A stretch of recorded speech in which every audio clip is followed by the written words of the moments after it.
નમસ્કાર દોસ્તો, હું લલિત સુતરિયા. દોસ્તો, બીમારીથી બચવું હોય તો 5 વસ્તુ આવશ્યક છે. એમાં એક છે એનિમલ ફૂડ. મિત્રો, એનિમલ ફૂડ જે છે એ બંધ કરવું જોઈએ ખરેખર. હવે એનિમલ ફૂડ દૂધને પણ કહેવાય છે. તમે જોશો તો આપ લેબોરેટરીમાં જો દૂધનું પરીક્ષણ કરાવશો ને તો દૂધની અંદર પસ પણ હશે, બ્લડ પણ હશે. એ પ્રાણીનું બ્લડ કે પસ છે. એ સિવાયના અંદર બેક્ટેરિયા છે, કારણ કે એ પ્રાણીને આજકાલ આપણે ખોરાક આપીએ છીએ એમાં અમુક ટાઈપના એવા બેક્ટેરિયા હોય છે, અમુક હોર્મોન્સ એવા હોય છે કે આપણા શરીર માટે અનુકૂળ નથી. એટલે દૂધથી લઈ અને પ્રાણીજન્ય કોઈ પણ ખોરાક તમે લો એ નોનવેજ જ ગણાય. દૂધ કે ઈંડાને આપણે એવું કહીએ છીએ કે એ વેજ છે, એવું નથી. તો આ પ્રાણીજન્ય ખોરાક જે છે એ શરીર પચાવવા માટે સમર્થ નથી, એટલે એ શરીર માટે અનુકૂળ જ નથી. આપણું શરીર જે બનેલું છે એ વેજીટેરિયનનું છે, તો જે વેજમાં આવતું હોય એ વસ્તુ આપણે ખાવી જોઈએ, નેચરલ વસ્તુ હોય એ વસ્તુ ખાવી જોઈએ. બીજું છે રિફાઇન ફૂડ. તો રિફાઇન ફૂડમાં આપણે જોઈએ તો મેંદો એ રિફાઇન છે, એ ન લેવો જોઈએ.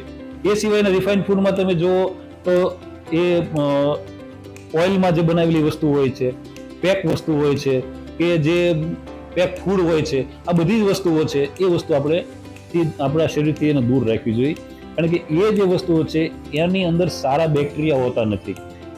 તમને ખ્યાલ છે, B12 જે છે એ આપણા આંતરડાની અંદરના સારા બેક્ટેરિયાને હિસાબે B12 બને છે. હવે આપણા આંતરડાની અંદર આપણે સારા બેક્ટેરિયા નથી નાખતા, ખરાબ બેક્ટેરિયા નાખીએ છીએ આવા બધા ફૂડ ખાઈને, તો B12 બનવાનું નથી. હવે B12 નહીં બને તો એનાથી 250 ટાઈપના રોગ નવા થશે.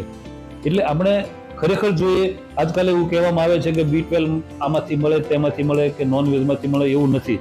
B12 જો નોનવેજમાંથી મળતું હોય તો હાથીને ક્યાંથી મળે છે, બકરીને ક્યાંથી B12 મળે છે? તો B12 જે છે એ નેચરલ ફૂડમાંથી મળે જ છે, પણ કઈ રીતે લેવું અને એના અંદરના જે બેક્ટેરિયા જે છે એ શુદ્ધ બેક્ટેરિયા કયા ફૂડમાં હોય એ આપણે જોવાનું છે. કે તમે નેચરલ ફૂડ લો, જે આપણે રોજ પહેલેથી આપણે જે ખાતા આવતા હોય છે એ બધા ફૂડ નેચરલ ફૂડ છે.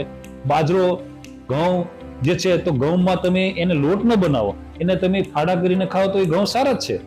તો આ બધી વસ્તુઓ છે એ રિફાઇન ફૂડ જે છે એ ન લેવું જોઈએ.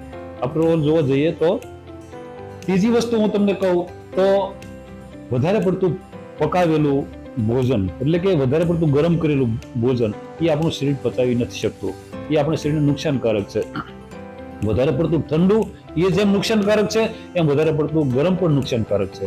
એટલે વધારે પકાવેલી વસ્તુ જે છે એ ન લેવી જોઈએ. તો કાચા સ્વરૂપમાં પણ ખાઈ શકાય. હવે કાચા સ્વરૂપમાં એવું છે કે જેને વાતના દર્દી છે, જેને વાત વધારે હોય, જેને આપણે કહીએ છીએ કે એમને ગેસ થતો હોય, વાયુ થતો હોય, આપણું જે એરિયામાં આપણે રહીએ છીએ કે કોઈ પણ એરિયામાં જે રહેતા હોય વ્યક્તિઓ, એમને જો સૂકું વાતાવરણ હોય તો સૂકા વાતાવરણમાં એ લોકોએ કાચું ન ખાવું જોઈએ. તો એને વરાળમાં બાફીને એ વસ્તુ ખાવી જોઈએ, તો એને વ્યવસ્થિત પચી શકે.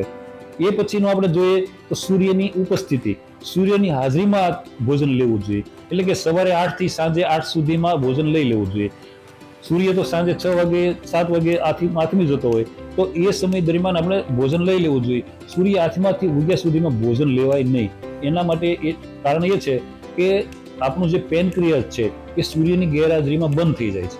હવે પેનક્રિયાસ છે એ ઇન્સ્યુલિન બનાવે છે, તો ઇન્સ્યુલિન બનતું નથી જ્યારે શરીરમાં, ત્યારે તમારું આપણા શરીરના જે ખોરાક લઈએ છીએ એ પાચન કઈ રીતે થાય? તો એ પાચન કરવા માટે સૂર્યની ઉપસ્થિતિ જરૂરી છે. આપણે જોયું હશે કે આપણે જે કોઈ વનસ્પતિ છે, તો વનસ્પતિને આપણે 5-15 દિવસ પાણી ન આપો તો એ વનસ્પતિ સાંજે લંઘાઈ જશે, એટલે કે ચીમળાઈ જશે. એ જ વનસ્પતિને પાણી આપ્યા વગરની તમે જોશો તો સવારમાં એનો અભ્યાસ કરશો તો એકદમ એ ખીલેલી હશે, એના પાન ખીલેલા છે.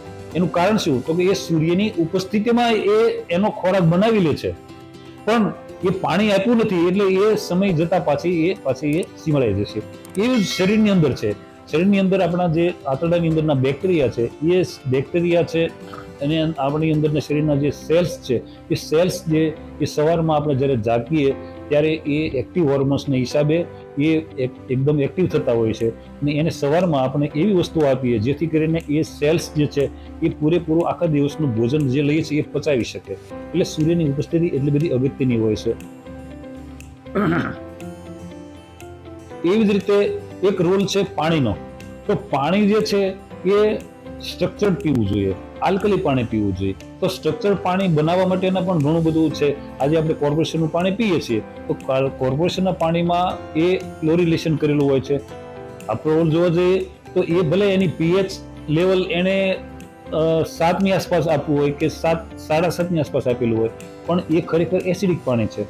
તો એને આલ્કલી બનાવવું જોઈએ, સ્ટ્રક્ચર બનાવવું જોઈએ. તો એના માટેના પણ ઘણા બધા દેશી પ્રયોગો છે કે આપણે દેશી માટલાની અંદર એ પાણી ભરો. એવા 3 માટલા આપણે એક પ્રયોગ છે, બહુ સરસ પ્રયોગ છે. એમાં આપણે ચારકોલનો ઉપયોગ કરી શકીએ અને અલગ અલગ પથ્થરનો ઉપયોગ કરી શકીએ, અલગ અલગ સાઈઝના.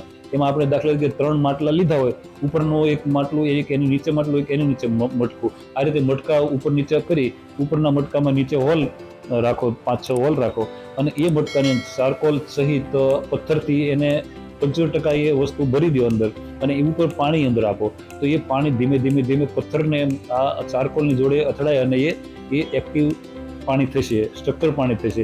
એની નીચેનું માટલું છે એમાં એ જ જથ્થો રાખો 35-40% અને પાણી એમાં જશે એટલે એ એકદમ વધારે સ્ટ્રક્ચર થશે. અને નીચેનું માટલું છે એ માટલાને તમે હોલ ન રાખો, એ માટલું આખી માટલું રાખો અને એ ઉપરના બંને માટલામાંથી એ માટલામાં પાણી આવે. પણ એ માટલાની અંદર આપણે એક ચાંદીનો ટુકડો, એક લોખંડનો ટુકડો પણ નાખી શકો, એક તાંબાનો ટુકડો નાખી શકો, એક તમે લીંબુ પણ નાખી શકો કાપીને, અંદર આદુ પણ નાખી શકો. તો આ બધી વસ્તુ અંદર નાખો, ગાજર પણ નાખો. તો આ વસ્તુ અંદર નાખ્યા પછી એ પાણી એકદમ આલ્કલી બની જશે અને એકદમ પીવાલાયક સ્ટ્રક્ચર બની જશે. તો એ મફતમાં આ બધા પ્રયોગો છે. એવી રીતે સ્ટ્રક્ચર અને આલ્કલી બનાવવાના બીજા પણ પ્રયોગો છે. એ વસ્તુ આપણે ક્યારેક ચર્ચા એની કરશું. દોસ્તો, હેલ્થ રિલેટેડ નાના મોટા કોઈ પણ પ્રશ્નો હોય તો તમે મને કોમેન્ટ કરી શકો છો, પણ મારો વિડીયો સબસ્ક્રાઇબ કરવાનું ન ભૂલશો, જેથી કરીને હું નવા વિડીયો તમને હેલ્થ રિલેટેડ આપતો રહું.